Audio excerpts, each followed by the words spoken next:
My wife abandoned me and our 3 kids for her affair partner. 21 years later, she showed up at our door. What we said to her left her completely speechless.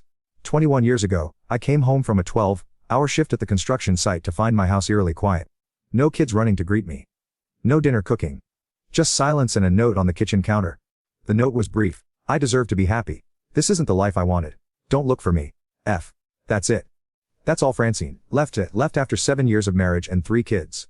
Donovan was 5, Shayla was 3, and Quincy had just turned 1. She packed her shit while I was at work, dropped the kids at my mother's house, and vanished to chase her sleazy coworker Jerome across the country to California. My mother had called me 3 times that day, but I was operating heavy machinery and couldn't answer. When I finally called her back during lunch, she just said Francine had dropped the kids off saying she had an emergency. By the time I got home and found the note, Francine was already on a plane. I called her phone. Disconnected. Her sister. I don't know anything, Roderick. She just said she needed to find herself. Her parents.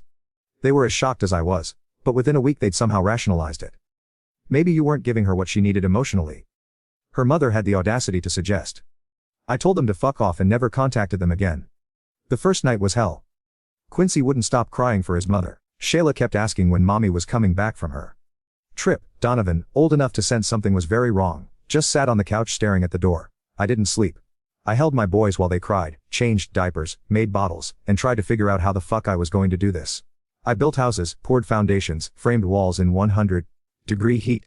But nothing prepared me for being abandoned with 3 kids under 6. But here's the thing about me: I don't fold. Never have, never will. I restructured everything. Switched to the morning shift at work, 5 a.m. to 1 p.m., so I could pick up the kids from school and daycare.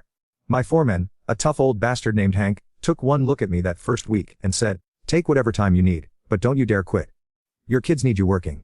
He shuffled schedules, covered for me when daycare called, and never once made me feel like less of a man for being a single father. The divorce was straightforward. Abandonment is abandonment. She didn't contest it. Hell, she didn't even show up.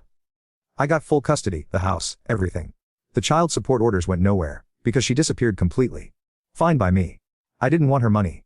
I wanted her gone. Those early years were brutal. You ever try to explain to a 3-year-old why mommy isn't coming to her dance recital? Or why a 5-year-old's Mother's Day card has to go to grandma instead?